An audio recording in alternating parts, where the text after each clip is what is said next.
Hello viewers, welcome to my another video. तो आज की वीडियो में हम लोग जानेंगे जन्म से 6 माह तक के जो लड़के और लड़कियां हैं उनकी जो वज़न के लिए ऊंचाई है वो कितनी होनी चाहिए। ये है वज़न के अनुसार लंबाई। और इसमें जो है आप देख रहे होंगे जो इसका वज़न वाला सेक्शन है जो वो जो है इस तरफ को है ब्लू साइड को, और ऑरेंज साइड को जो है इसमें लंबाई जो है दी गई है। और इसमें जो है ब्लू वाला जो है वो मोटापे के लिए है, और बैंगनी वाला जो कलर है वो अधिक वज़न के लिए है, और जो सामान्य है वो ग्रीन है, और जो मैम में है वो येलो, और जो सैम में है वो ऑरेंज है। तो ये वाला जो ग्राफ है 0 to 6 मंथ के बच्चे के लिए, तो इसको आप इस तरह से चेक भी कर सकते हो। ये देखिए मेरा जो बच्चा है वो है 4 मंथ का। तो इसमें जो मैंने वेट और हाइट किया था, तो इसमें देखिए एक साथ जो है आपको वज़न और लंबाई देखने को मिलेगी और स्टेटस भी देखने को मिलेगा। तो बच्चे का जो स्टेटस है वो है नॉर्मल। और ये पोषण ट्रैकर का अब तक का सबसे बड़ा अपडेट है। तो वज़न के अनुसार जो है लंबाई कितनी होनी चाहिए। तो जो वज़न है वो किलोग्राम में है और जो लंबाई है वो सेंटीमीटर में है। तो चलिए शुरू करते हैं। तो जो पहला है हमारे पास यहाँ पे वो है जी लड़कों वाला ग्राफ। तो लड़कों वाले जो ग्राफ है इसको जो है हम यहाँ पे चेक कर लेते हैं। तो मैंने आपको पिछली वीडियो में बताया था कि 0 से जो 6 माह के तक के जो बच्चे हैं उनका जो आयु के अनुसार वज़न और आयु के अनुसार लंबाई कितनी होनी चाहिए। तो बस उसी को कंपेयर करके जो है एक और ग्राफ जो है पोषण ट्रैकर में ऐड किया गया है कि यानी कि जो वज़न है वज़न के अनुसार लंबाई कितनी होनी चाहिए।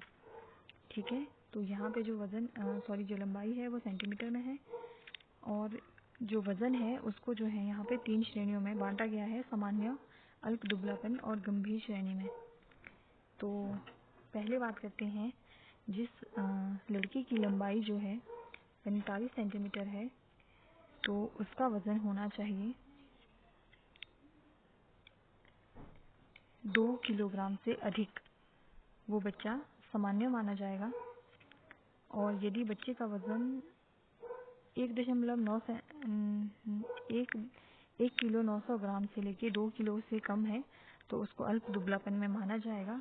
और यदि उस बच्चे का वज़न जो है 1 किलो 900 ग्राम से भी कम है तो उसको गंभीर दुबलापन में लिया जाएगा। और दूसरा है हमारे पास जिस बच्चे की लंबाई यानी कि लड़के की लंबाई जो है 45.5 सेंटीमीटर है, तो उसके लिए वज़न होना चाहिए 2 किलो 100 ग्राम, और 100 ग्राम से अधिक होना चाहिए। और यदि बच्चे का वज़न जो है 1 किलो 900 ग्राम से लेके 2 किलो 100 ग्राम से कम है तो उसको अल्प दुबलापन में लिया जाएगा। और यदि उसको गंभीर दुबलापन है तो उसका वज़न जो है 1 किलो 900 ग्राम से भी कम होगा, तो वो गंभीर दुबलापन की श्रेणी में आएगा। और इसके बाद जो है हमारे पास यदि बच्चे की लंबाई जो है 46 सेंटीमीटर है तो उसका जो वज़न है वो होना चाहिए 2 किलो 200 ग्राम से अधिक। लेकिन यदि वज़न 2 किलो 200 ग्राम से कम है तो उसको अल्प दुबलापन में लिया जाएगा। और यदि 2 किलोग्राम से भी कम है वज़न तो उसको गंभीर दुबलापन की श्रेणी में लिया जाएगा। और नेक्स्ट है हमारे पास जिस बच्चे की जो लंबाई है वो 46.5 सेंटीमीटर है, तो उसका वज़न होना चाहिए 2 किलो 300 ग्राम से अधिक। और यदि वज़न जो है 2 किलो 100 ग्राम से लेके 2 किलो 300 ग्राम से कम है तो उसको जो है अल्प वज़न की श्रेणी में जो अल्प दुबलापन की श्रेणी में जो है लिया जाएगा। और गंभीर दुबलापन के लिए उसका वज़न जो है 2 किलो 100 ग्राम से भी कम होगा। और अगर बच्चे की लंबाई जो है 47 अगर बच्चे की लंबाई जो है 47 सेंटीमीटर है तो उसका वज़न होना चाहिए 2 किलो 300 ग्राम से अधिक। लेकिन यदि वज़न जो है 2 किलो 100 ग्राम से 2 किलो 300 ग्राम से भी कम है तो उसको लिया जाएगा अल्प दुबलापन की श्रेणी में, और यदि 2 किलो 100 ग्राम से भी कम है तो उसको गंभीर दुबलापन की श्रेणी में लिया जाएगा। और यदि बच्चे की लंबाई जो है 47.5 सेंटीमीटर है तो उसका जो वज़न है वो होना चाहिए 2 किलो 400 ग्राम से अधिक। और यदि वज़न 2 किलो 200 ग्राम से 2 किलो 400 ग्राम से कम है तो उसको लिया जाएगा अल्प दुबलापन की श्रेणी में। और यदि उसका वज़न जो है 2 किलो 200 ग्राम से भी कम है तो उसको लिया जाएगा गंभीर दुबलापन की श्रेणी में।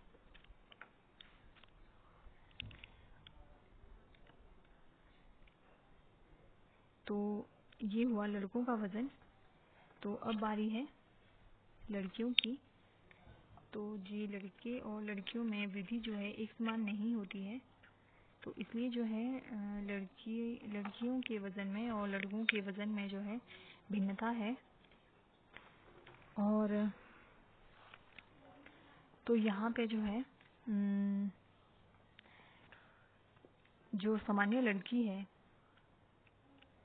यदि उसकी जो लंबाई है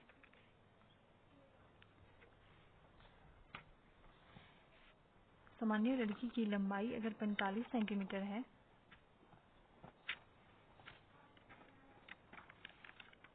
तो यदि लड़की की लंबाई 45 सेंटीमीटर है तो उसका वज़न होना चाहिए यहाँ पे 2 किलो 100 ग्राम सामान्य लड़की का। लेकिन यदि उसका वज़न जो है 1 किलो 900 ग्राम से लेके 2 किलो 100 ग्राम से कम है तो उसको अल्प दुबलापन की श्रेणी में जो है लिया जाएगा। और यदि उसका वज़न 1 किलो 900 ग्राम से भी कम है तो उसको जो है गंभीर दुबलापन की श्रेणी में लिया जाएगा। और उसके बाद हमारे पास है, अगर 45.5 सेंटीमीटर लंबाई है तो उसका वज़न होना चाहिए हमारे पास 2 किलो 100 ग्राम से अधिक।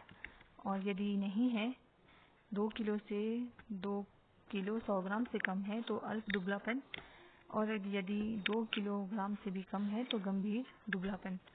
उसके बाद अगर लड़की की लंबाई जो है 46 सेंटीमीटर है तो उसका वज़न होना चाहिए 2 किलो 200 ग्राम से अधिक। यदि नहीं है, यदि 2 किलो 200 ग्राम से कम है तो अल्प दुबलापन, और यदि 2 किलो से भी कम है तो गंभीर दुबलापन। और उसके बाद है जी, अगर लंबाई 46.5 सेंटीमीटर है तो उसका जो वज़न है वो होना चाहिए 2 किलो 300 ग्राम से अधिक। यदि नहीं है तो 2 किलो 100 ग्राम से लेके 2 किलो 300 ग्राम तक से कम है तो अल्प दुबलापन, और यदि 2 किलो 100 ग्राम से भी कम है तो गंभीर दुबलापन। अब बात करते हैं 47 सेंटीमीटर अगर लंबाई है लड़की की तो वज़न होना चाहिए 2 किलो 400 ग्राम से अधिक। यदि नहीं है, यदि 2 किलो 200 ग्राम से लेके 2 किलो 400 ग्राम से कम है तो इसको माना जाएगा अल्प दुबलापन। और यदि 2 किलो 200 ग्राम से भी कम है तो इसको माना जाएगा गंभीर दुबलापन। यदि लड़की की लंबाई जो है 47.5 सेंटीमीटर है तो वज़न होना चाहिए सामान्य लड़की का 2 किलो 400 ग्राम से अधिक। यदि नहीं है, यदि 2 किलो 200 ग्राम से लेके 2 किलो 400 ग्राम से कम है तो अल्प दुबलापन। यदि 2 किलो 200 ग्राम से भी कम है तो गंभीर दुबलापन इसको माना जाएगा। तो आज की वीडियो में सिर्फ इतना ही। मिलते हैं नेक्स्ट वीडियो में। Like, share and subscribe.